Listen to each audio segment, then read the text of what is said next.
വളരെ സന്തോഷത്തോടു കൂടിയാണ് ഞാൻ ഇന്ന് ഈ സായാഹ്നത്തിൽ നിങ്ങളുടെ മുന്നിൽ നിൽക്കുന്നത്. ഇന്നലെയും സന്ദർഭവശാൽ റോട്ടറി ക്ലബിന്റെ ഒരു പ്രധാനപ്പെട്ട ചടങ്ങിൽ പങ്കെടുക്കാനുള്ള അവസരമുണ്ടായി. എത്രയോ വർഷങ്ങളായി, ഒരുപക്ഷെ പതിറ്റാണ്ടുകളായി ഞാൻ റോട്ടറി പ്രസ്ഥാനവുമായി അതിലൊരു അംഗമല്ലെങ്കിൽ കൂടി നിരന്തരമായി അവരുടെ പരിപാടികളിൽ ക്ഷണിക്കപ്പെടുന്ന ഒരു അതിഥിയായി പങ്കെടുക്കുന്ന ശീലമുണ്ട്. നിങ്ങൾക്കെല്ലാം അറിയുന്നത് പോലെ ലോകത്തെ എല്ലാ ഭൂഖണ്ഡങ്ങളിലും പരന്നു കിടക്കുന്ന ഒരു വലിയ ക്ലബാണ് റോട്ടറി ക്ലബ്. ഞാൻ മനസ്സിലാക്കിയിട്ടുള്ളത് 1905 ഈ റോട്ടറി ക്ലബ് അമേരിക്കയിൽ ചിക്കാഗോയിൽ പ്രവർത്തനം ആരംഭിക്കുന്നത്. വളരെ ചെറിയ ഒരു ഗ്രൂപ്പായി തുടങ്ങി ഇന്ന് ലോകത്തിന്റെ എല്ലാ മുക്കിലും മൂലയിലും അക്ഷരാർത്ഥത്തിൽ പരന്നു കിടക്കുന്ന പ്രൊഫഷണലുകളുടെയും മനുഷ്യസ്നേഹികളുടെയും അല്ലെങ്കിൽ മനുഷ്യസ്നേഹികളായ പ്രൊഫഷണലുകളുടെയും വ്യാപാരികളുടെയും ഇൻഡസ്ട്രിയലിസ്റ്റുകളുടെയും എല്ലാം ഒരു സുദൃഢമായ സംഘടനയാണ് റോട്ടറി ക്ലബ്. ആ റോട്ടറി ക്ലബ് തീർച്ചയായിട്ടും അവരുടെ ഉല്ലാസത്തിനും അവരുടെ ആശയവിനിമയങ്ങൾക്ക് വേണ്ടിയും സമയം കണ്ടെത്തുകയും തമ്മിലുള്ള ബന്ധങ്ങൾ ഊട്ടിയുറപ്പിക്കുകയും ചെയ്യുന്നതോട് ഒപ്പം തന്നെ നമ്മുടെ നാട്ടിലെ വളരെ പ്രധാനപ്പെട്ട ചുമതലകൾ ഏറ്റെടുത്തിട്ടുള്ള ഒരു പ്രസ്ഥാനമാണത് എന്ന് എന്നേക്കാൾ നിങ്ങൾക്ക് അറിയാം. ഞാനത് പറയേണ്ട ആവശ്യമില്ല. എന്നെ ഏറ്റവും അതിശയിപ്പിക്കുന്ന കാര്യം 80കളിൽ റോട്ടറി ക്ലബാണ് ലോകത്തെ ഒരു രോഗം ഇല്ലായ്മ ചെയ്യുന്നതിന് വേണ്ടി ചുമതല ഏറ്റെടുത്തത്. നമുക്കറിയാം, എത്രയോ ആളുകൾ പോളിയോ ബാധിച്ച് നമ്മുടെ നാട്ടിൽ അംഗവൈകല്യം വന്ന ആളുകൾ. പക്ഷേ WHO പോലുള്ള സംഘടനകൾ അല്ലെങ്കിൽ ഐക്യരാഷ്ട്രസഭയെ പോലുള്ള സംഘടനകൾ അവരുടെ നേതൃത്വത്തിൽ ഇനി ആർക്കും പോളിയോ വരാൻ പാടില്ല എന്ന് തീരുമാനിച്ചപ്പോൾ ലോകത്തിന്റെ സകല കോണിലും പോളിയോ വിരുദ്ധമായ ഒരു വലിയ ക്യാമ്പയിൻ നയിച്ചത് റോട്ടറി ക്ലബ്ബാണ്.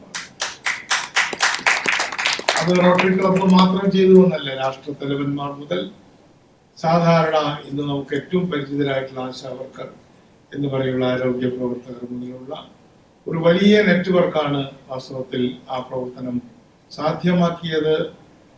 സംഘടന അല്ലെങ്കിൽ ശാസ്ത്രീയമായിട്ടുള്ള സാങ്കേതികമായിട്ടുള്ള കാര്യങ്ങൾ അവരാണ് ചെയ്തതെങ്കിൽ പോലും റോട്ടറി ക്ലബ്ബ് ലോകത്ത് മുഴുവൻ അതിന്റെ സന്ദേശവും അതിന്റെ പ്രാധാന്യവും പരത്തുന്നതിന് വേണ്ടിയും അവരെ കോർത്തിണക്കുന്നതിന് വേണ്ടിയും പ്രവർത്തിച്ചതിന്റെ ഫലമായി ഇന്ന് ഞാൻ മനസ്സിലാക്കുന്നത് പാകിസ്ഥാനിലും അഫ്ഗാനിസ്ഥാനിലും ഒഴികെ ഇന്ന് ലോകത്ത് എവിടെയും പോളിയോ റിപ്പോർട്ട് ചെയ്യപ്പെടുന്നില്ല. അവിടെ തന്നെ 10-50 പേരാണ് ഇപ്പോൾ പോളിയോ ബാധിച്ചതായിട്ട് റിപ്പോർട്ട് ചെയ്തത്. ഒരു കാലത്ത് ഏറ്റവും വലിയ ഒരു രോഗം നമ്മുടെ പഴയകാല കഥകളിലുമെല്ലാം അത്തരത്തിലുള്ള മുടന്തുള്ളവർ നമുക്ക് കാണും. ജന്മനാൽ മുടന്തരായവർ, രോഗം കൊണ്ട് മുടന്തരായ കഥാപാത്രങ്ങളെ തന്നെ നാം ധാരാളമായി കാണുകയും കേൾക്കുകയും ചെയ്യും. പക്ഷെ ഇനി അങ്ങനെ ജന്മനാൽ മുടന്ത് അല്ലെങ്കിൽ ചില ശാരീരിക ദൗർബല്യങ്ങൾ വരുന്നതൊഴിച്ചാൽ ഒരു രോഗം എന്ന രീതിയിൽ അത് വന്ന് ആരെയും ഇനി അത് ബുദ്ധിമുട്ടിക്കുകയില്ല എന്ന ഒരു നിലയിലേക്ക് ലോകം എത്തിച്ചേർന്നത് ഒരു മഹാത്ഭുതമാണ്. അതുപോലെ തന്നെയാണ് വസൂരിയുടെ വ്യാപനത്തിനെതിരായും വേൾഡ് ഹെൽത്ത് ഓർഗനൈസേഷൻ വലിയൊരു ക്യാമ്പയിൻ ചെയ്യുകയുണ്ടായി. കേരളത്തിൽ വസൂരി വന്ന് മരിച്ച ആയിരക്കണക്കിന് കുടുംബങ്ങളുണ്ട്, അന്യം നിന്ന് പോയ കുടുംബങ്ങളുണ്ട്, കുറ്റിയേറ്റുപോയ കുടുംബങ്ങളുണ്ട്. ആ രോഗത്തെയും നമുക്ക് എഴുതെറിയാനായിട്ട് സാധിച്ചു. അത് മറ്റൊരു ക്യാമ്പയിനായി. അങ്ങനെ അസാധ്യമാണെന്ന് തോന്നുന്ന കാര്യങ്ങളെ പോലും സാധ്യമാക്കുന്ന തരത്തിൽ ഒരു വലിയ മഹത് പ്രവർത്തനം നടത്തിയ പാരമ്പര്യം റോട്ടറി ക്ലബിനുണ്ട് എന്ന് ഞാൻ ഈ സന്ദർഭത്തിൽ അനുസ്മരിക്കുന്നു. ഇത്തരത്തിലുള്ള പ്രവർത്തനങ്ങളോടൊപ്പം തന്നെ തീർച്ചയായും റോട്ടറി ക്ലബിൽ അംഗങ്ങളായിട്ടുള്ള ആളുകൾ സാമ്പത്തികമായി ഒരൽപ്പം, ഒരു പ്രിവിലേജ് എന്ന വാക്ക് ഞാൻ പറയുന്നില്ലെങ്കിൽ ഒരൽപ്പം സാമ്പത്തികമായി 2 കാലിൽ നിൽക്കാൻ പറ്റുന്ന കുടുംബങ്ങളിൽ നിന്നാണ് റോട്ടേറിയൻസ് ഭൂരിപക്ഷവും ഉയർന്നത്. അവർ ചെയ്യുന്ന പ്രവർത്തനങ്ങൾ ഇന്ന് കേരളത്തിൽ നമ്മൾ നോക്കുകയാണെങ്കിൽ, ഈ നഗരത്തിൽ തന്നെ നോക്കുകയാണെങ്കിൽ, ഇന്നലെ ഞാൻ പോയ റോട്ടറി ക്ലബിന്റെ ഒരൊറ്റ ക്ലബ്ബ് അവര് 63 വീടുകൾ പണിതു കൊടുത്തു എന്നാണ് പറയുന്നത്. ഒരു വർഷം ഏതാണ്ട് 4 കോടി രൂപയുടെ പ്രവർത്തനമാണ് ഇന്ന് ആ ഒരു ക്ലബ്ബ് ചെയ്യുന്നത്. ഒരു പഞ്ചായത്തിന് പോലും 4 കോടി രൂപയുടെ പ്ലാൻ ഫണ്ട് കൊടുക്കാൻ നമുക്ക് കഴിയാത്തൊരു സാഹചര്യത്തിലാണ് ഒരു ക്ലബ്ബ്, ഏതാനും പേരടങ്ങുന്ന ഏതാനും കുടുംബങ്ങൾ, അത് കുടുംബപരമായിട്ടാണ് ക്ലബ്ബുകൾ ഉണ്ടാവുന്നത്. അവിടെ എപ്പോഴും സ്ത്രീയും പുരുഷനും ഭാര്യയും ഭർത്താവും ഉണ്ട്. അവര് 100-500 പേർ ആളുകൾ കൂടി 3-4 കോടി രൂപയുടെ പ്രവർത്തനങ്ങൾ നടത്തുന്നുണ്ട് എന്നത് തീർച്ചയായും ശ്ലാഘനീയമായ ഒരു കാര്യമാണ് എന്ന് എനിക്കും നിങ്ങൾക്കും അറിയാം. ഞാൻ നീട്ടി പ്രസംഗിച്ചു കൊണ്ടുപോകാൻ ആഗ്രഹിക്കുന്നു. അതുകൊണ്ട് ഇനിയുള്ള കാലങ്ങളിൽ ഞാൻ ഇന്നലെ ഹയാത്തിൽ നടന്ന മീറ്റിംഗിൽ ഒരു കാര്യം പറഞ്ഞു. എൻ്റെ വകുപ്പ് ഒരു വലിയ പ്രവർത്തനവുമായിട്ട് മുന്നോട്ട് പോകാൻ തുടങ്ങുകയാണ്. ഒരു വലിയ കാര്യം ചെയ്തുവെന്ന് ആളുകൾ അംഗീകരിക്കുന്നു. ഇന്ന് ആരും പ്രതീക്ഷിക്കാത്ത തരത്തിൽ നമ്മുടെ ഓർഡിനറി ബസ്സുകളിലാണെങ്കിലും ഏതാണ്ട് 15 ലക്ഷം സ്ത്രീകൾ സൗജന്യമായി യാത്ര ചെയ്തു. സ്ത്രീകളുടെ ഉന്നമനത്തിന് വേണ്ടി മാത്രമല്ല, അവരുടെ അഭിമാനത്തിന് വേണ്ടി പ്രവർത്തിക്കുന്ന ഒരു പ്രസ്ഥാനവുമാണ് റോട്ടറി ക്ലബ്. എന്നവർ വിളിക്കുന്നത് ഇന്നർ വീൽ എന്നാണ് ഇതിനെ വിളിക്കുന്നത്. അത്തരത്തിൽ സ്ത്രീകളുടെ ഡിഗ്നിറ്റി, അവരുടെ അഭിമാനം, അവർക്ക് കിട്ടുന്ന പണം മാത്രമല്ല, അവരുടെ ഡിഗ്നിറ്റി ഒരു പ്രധാനപ്പെട്ട കാര്യം. ഉദാഹരണത്തിന് ഒരു മുതലാളി അയാളുടെ തൊഴിലാളിയെ വിളിച്ച് കൊണ്ടുപോടാ എന്ന് പറഞ്ഞിട്ട് കുറെ പൈസ കൊടുക്കുന്നു, ഇരിക്കട്ടെ, ഇത് എന്റെ കയ്യിലുള്ളൂ എന്ന് പറയുന്നത് വലിയ വ്യത്യാസമുണ്ട്. ആദ്യം പറഞ്ഞത് 50,000 ആണെങ്കിൽ അതിനേക്കാളും വിലപിടിപ്പുള്ളതാണ് സ്നേഹത്തോടെ കൊടുക്കുന്ന 40,000 അല്ലെങ്കിൽ 25,000. കാരണം ഡിഗ്നിറ്റി ആണ്. എനിക്കിതേ ഉള്ളൂ എന്ന് പറയുന്നതും വളരെ പുച്ഛത്തോടും പരിഹാസത്തോടും കൂടി കുറെ പണം ഒരാളുടെ മുഖത്തേക്ക് വലിച്ചെറിയും തമ്മിലുള്ള വ്യത്യാസം, അതിൽ ഡിഗ്നിറ്റി ഇല്ല. അതുകൊണ്ടാണ് ILO പറഞ്ഞത് ലേബർ മാത്രമല്ല, ഡീസന്റ് ലേബർ. അതാണ് ILOയുടെ മുദ്രാവാക്യം. തൊഴിലുണ്ടായാൽ പോരാ, മാന്യമായ തൊഴിൽ. അതുപോലെ തന്നെ സ്ത്രീകളോട് എന്തോ ഒരു കരുണ ചെയ്യുന്നത് പോലെയാണ് ആളുകൾ അവർക്ക് ശമ്പളം. ഈ വിഷയം ചർച്ചയ്ക്കെടുത്ത സമയത്ത് ക്യാബിനറ്റിനും പുറത്തും എല്ലാം നടന്ന ചർച്ചകളിൽ ഒരു വലിയ അഭിപ്രായം, പലതരത്തിലുള്ള ചർച്ചകൾ നമ്മളെല്ലാം കേട്ടതാണ്. അതിൽ ചർച്ചയെല്ലാം ക്രോഡീകരിച്ചത് കേരളത്തിന്റെ മന്ത്രിസഭ ബഹുമാന്യനായ VT സതീശൻ നയിക്കുന്ന മന്ത്രിസഭ. അപ്പൊ ഞങ്ങൾക്ക് കിട്ടിയ ഇൻപുട്ടുകളെല്ലാം വെച്ച് നോക്കിയപ്പോൾ പലരും പറഞ്ഞത് പാവപ്പെട്ട സ്ത്രീകൾക്ക്. പക്ഷെ നമ്മുടെ മന്ത്രിസഭ തീരുമാനിച്ചത് കൊടുക്കുന്നത് സ്ത്രീകൾക്കാണ്.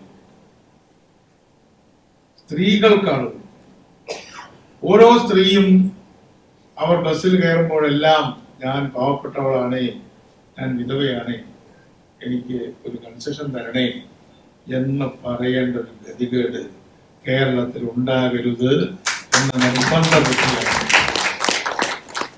അതിൽ IAS-കാരിയായ വീട്ടമ്മയ്ക്കും നമ്മുടെ മത്സ്യത്തൊഴിലാളി അമ്മമാർക്കും ഒരുമിച്ച് ഇതെന്റെ ബസ്സാണ്, ഇതെന്റെ വാഹനമാണ് എന്ന് പറഞ്ഞുകൊണ്ട് കയറി ചെല്ലാൻ കഴിയുന്നൊരവസരം ഉണ്ടാക്കിയപ്പോൾ ഞങ്ങളൊക്കെ പ്രതീക്ഷത്തിനേക്കാളും അണക്കെട്ട് പൊട്ടിയതുപോലെയാണ് കേരളത്തിൽ സ്ത്രീകൾ ആ ഒരു സൗജന്യമല്ല, അഭിമാനവർദ്ധനവിന് വേണ്ടി നാം ചെയ്ത ആ കാര്യത്തെ കണ്ടു.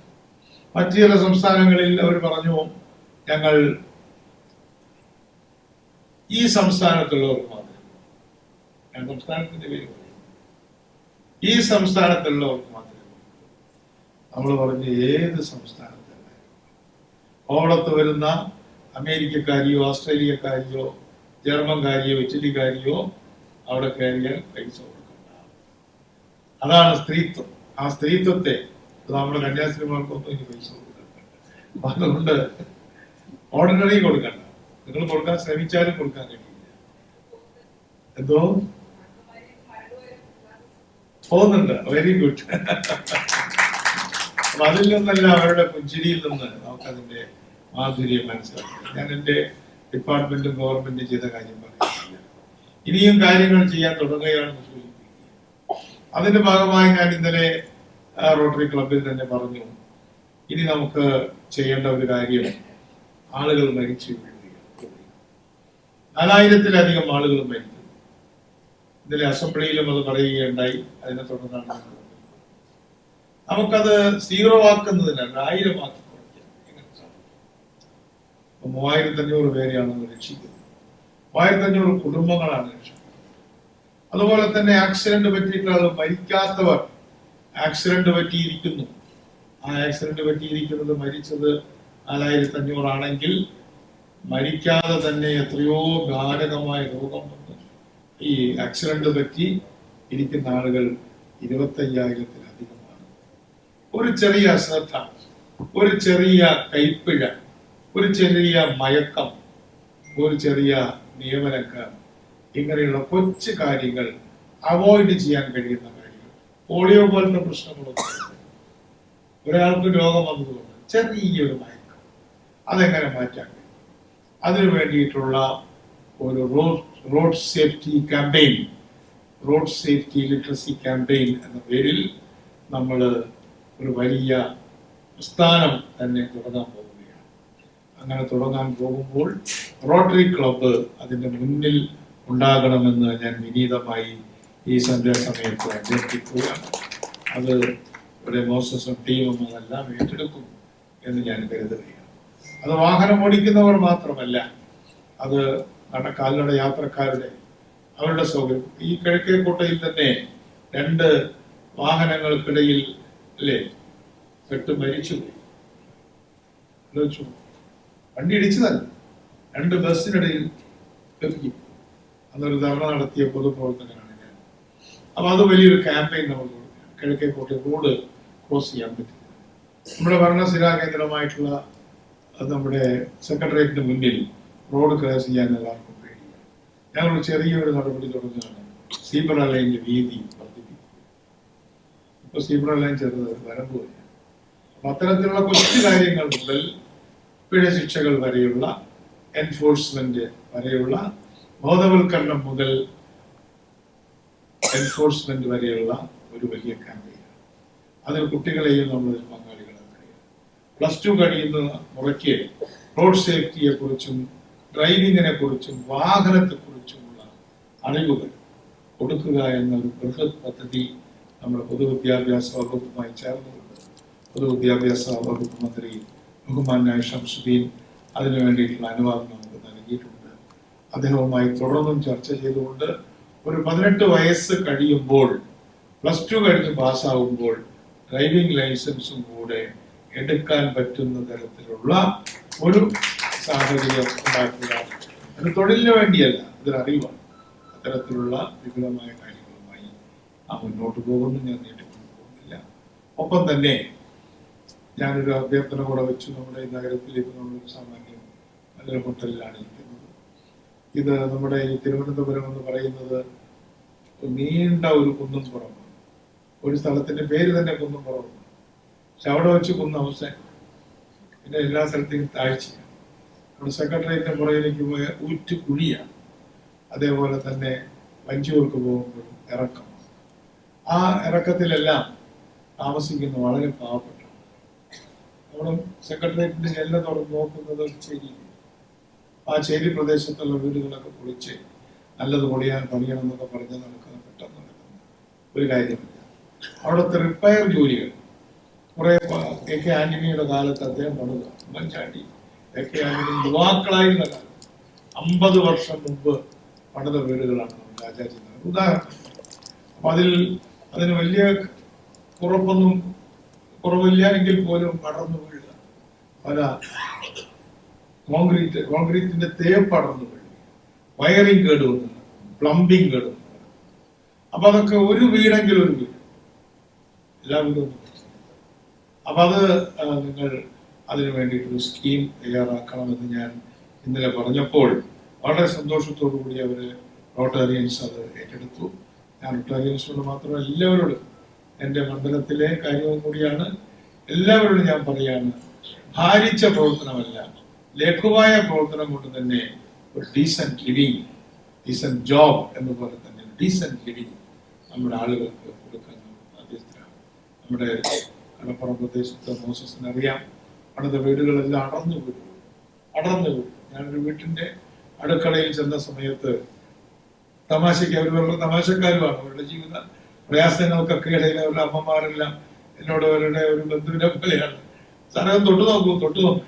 ഞാൻ തൊടുന്നില്ല, എന്റെ കൈ കൊണ്ട് ചെറിയ ഷോക്കുണ്ട്, അതിനാണ് തൊടിയിച്ചത് എന്ന് പറഞ്ഞാൽ ആ ഭക്ഷണം പാകം ചെയ്യുന്ന ആ ഭാഗത്ത് അടുപ്പിന്റെ സൈഡിൽ ഷോക്ക് അടിക്കുകയാണ്, കാരണം ചെറുത്തായിട്ട്. ഒരുപക്ഷെ ആലപ്പുഴ ഇതിനെക്കാളും ഭേദമായിരിക്കും. ആലപ്പുഴ പണ്ട് വളരെ ബുദ്ധിമുട്ടായി. ഇപ്പൊ ഇവിടെ വളരെ അല്ല, ഇത് ഒക്കെ 30 വർഷം മുമ്പ് ചെയ്തതാണ്. അല്ല, അത് പ്രതീക്ഷ വലിയ കുഴപ്പം. പുതിയ ഞാൻ ഉദ്ദേശിക്കുന്ന ചെറിയ തുറയിലൊക്കെ അല്ല, പഴയ ഫാഷൻ. അപ്പൊ അതിൽ ഒരെണ്ണം നിങ്ങൾ ചെയ്താൽ ഒരു ഒറ്റ വീട്, അങ്ങനെ പലരും ചെയ്യുമ്പോൾ മാറ്റം വരും. അതുകൊണ്ട് നമുക്ക് വലിയ കാര്യങ്ങൾ വലിയ ആളുകൾ ചെയ്യട്ടെ എന്നില്ല, ഓരോ മനുഷ്യനും ഓരോരുത്തർക്കും എന്തെങ്കിലും ചെയ്യാൻ കഴിയും എന്ന് മാത്രം പറഞ്ഞുകൊണ്ട് റോട്ടേറിയൻസ് എന്നെ ക്ഷണിച്ചതിന് ഞാൻ ഒരിക്കൽ കൂടി നന്ദി പ്രകാശിപ്പിക്കുന്നു. ഇനിയും നമുക്ക് ഒരുമിച്ച് മുന്നോട്ട് പോകാം എന്ന് പറഞ്ഞുകൊണ്ട് എല്ലാ ആശംസകളും നേർന്നുകൊണ്ട് ഞാൻ നിർത്തുന്നു. ഈ സായാഹ്നത്തിൽ എല്ലാവർക്കും നല്ലത് വരട്ടെ, ഇനിയുള്ള ദിവസങ്ങളിൽ നല്ലത് വരട്ടെ എന്ന് ആശംസിച്ചുകൊണ്ട് ഞാൻ നിർത്തുന്നു. എന്നെ ഒന്ന് പോകാൻ അനുവദിക്കണമെന്ന് കൂടി പറഞ്ഞുകൊണ്ട് എല്ലാവർക്കും നന്ദി, നമസ്കാരം.